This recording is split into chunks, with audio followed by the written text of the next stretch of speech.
Bien-aimés, nous bénissons le Seigneur pour la grâce qu'il nous accorde de t'apporter la bonne nouvelle, que tu n'as plus besoin de mourir dans tes péchés, tu n'as plus besoin d'être pauvre, tu n'as plus besoin d'être jaloux. Tu as besoin de Jésus dans ta vie, le dernier Adam. Le premier Adam a fait que tout ce que tu fais, les erreurs, tout ce que tu fais, ton passé, la vie que tu mènes, c'est la formation du premier Adam dans ta vie. Tu ne peux pas t'en défaire. Tous tes jeûnes, tout ce que tu peux faire, tous tes sacrifices ne peuvent pas t'en défaire. Il n'y a que Jésus-Christ seul, le dernier Adam, qui est venu dans ce monde pour prendre tout ce que Adam a mis dans ta vie et te donner une nouvelle vie et une destinée et un but pour la gloire de Dieu. Dans cette semaine, nous allons te parler encore de lui-même. Qui lui-même? Jésus. L'apôtre de Dieu dit quelque chose de très important ici, dans l'évangile de Jean, chapitre 1er, verset 1, il dit: au commencement était celui qui est la parole de Dieu. Il était avec Dieu. Il était lui-même Dieu. Au commencement, il était avec Dieu. Je lis la Bible de Sommeur. En lui résidait la vie. Et cette vie était la lumière des hommes. La lumière brille dans les ténèbres. Et les ténèbres ne l'ont pas étouffée. Jésus était au commencement. Donc c'est lui qui est. C'est par lui que tu as été créé. C'est avec lui, c'est par lui, par son pouvoir, que toutes choses ont été créées. Tu peux lire ça dans Genèse 1, chapitre 1, à partir du verset 1er. Jésus était là. Et Jésus a fait toutes choses. L'apôtre de Dieu nous dit ici quelque part, dans le livre de Matthieu, l'œuvre de Jésus encore.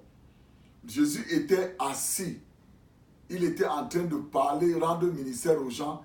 Et la parole de Dieu dit ici que dans Matthieu 8, verset 16 à 17, il dit: le soir venu, on amenait à Jésus un grand nombre de personnes tourmentées par des esprits mauvais.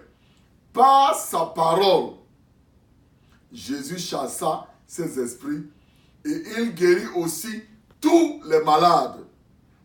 Il le fit afin que se réalise cette parole du prophète Ésaïe.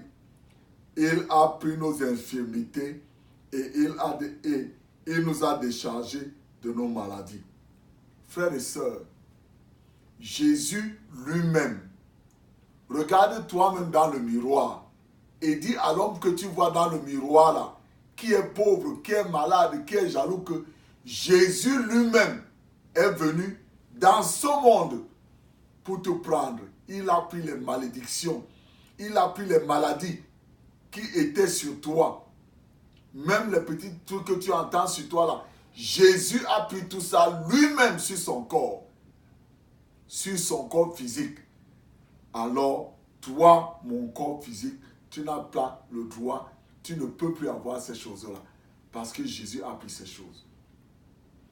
Jésus l'a fait lui-même. Il n'a pas envoyé un ange.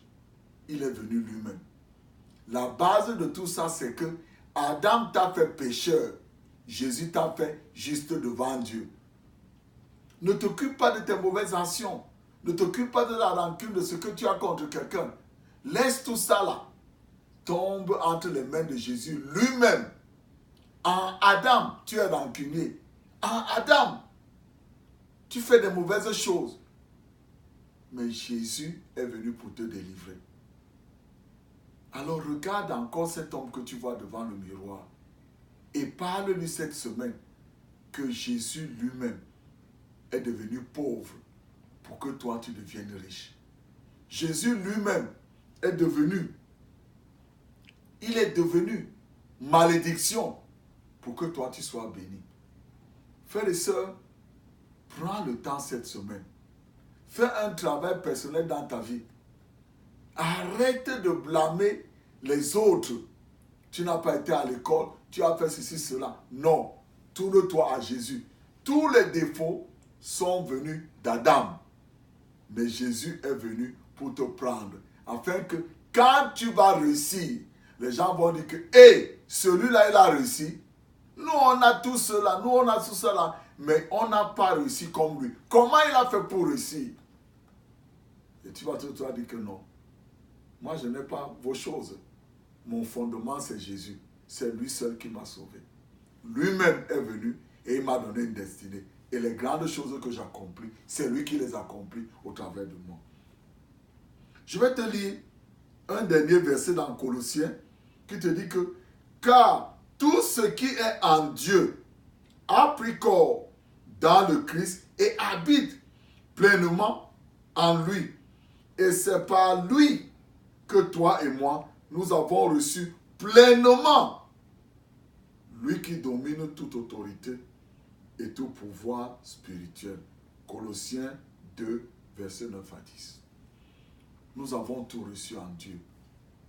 Nous avons tout reçu de Dieu en Jésus-Christ. Il reste à toi, frères et sœurs, cette semaine, de lui dire, Seigneur Jésus, c'est toi seul qui peux me sauver. Et tu es venu, tu as appris mes mauvaises choses. Tu as fait de moi une nouvelle créature. Fais-moi vivre cette semaine par toi. Si tu n'as pas encore accepté Jésus comme ton sauveur personnel, je te dis, dis-lui, Seigneur Jésus, je te remercie parce que tu es venu dans ce monde pour me sauver de moi-même. Merci parce que tu as pardonné mes péchés. Aujourd'hui, tu es mon sauveur. À partir de maintenant, je prie que le Seigneur t'aide, si tu l'as fait, que tu es dans une église dans laquelle on va t'apprendre ce que Jésus-Christ a fait pour toi. Je prie cette semaine que le Seigneur lui-même se manifeste à toi. Seigneur, voilà tes enfants. Lui, toi-même, tu es venu dans ce monde pour les délivrer. Tout ce qui se passe dans leur vie, tu les as délivrés, Seigneur. Manifeste-toi cette semaine sur tous ceux-là qui écoutent cette parole. Manifeste-toi toi-même. Délivre-les, même des choses qu'ils ne savent pas qu'ils ont. Délivre-les, qu'ils voient ta gloire, la gloire du seul Fils de Dieu qui est venu dans ce monde pour nous sauver. Je te couvre avec le sang de Jésus. Que le Seigneur te bénisse.